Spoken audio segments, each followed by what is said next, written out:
গতকাল এই মালবেরি গাছটি আমি নার্সারি থেকে বাড়ি এনেছিলাম। আজকে এটিকে একটি বড় টবের মধ্যে বসিয়ে রাখব। টবের মধ্যে আগে থেকেই মাটি রাখা ছিল, তাই অল্প একটু মাটি আলাদা করে নিলাম।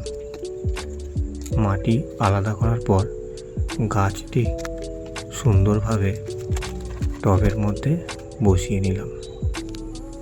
সুন্দর করে গাছটি বসিয়ে নেওয়ার পর একটি শক্ত লাঠি দিয়ে সাপোর্ট দিলাম, যাতে করে জোরে হাওয়া দিলে গাছটি ভেঙে না যায়।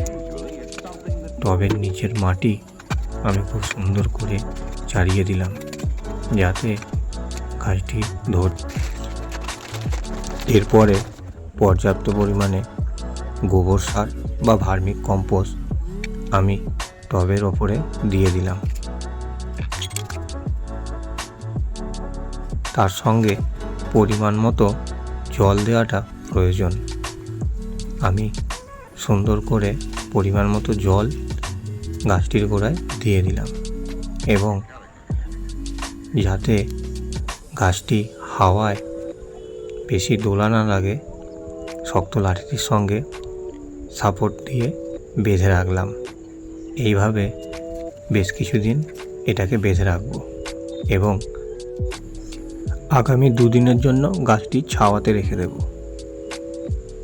তারপরে গাছটি ধরে গেলে সূর্যের আলোয় রেখে দেব।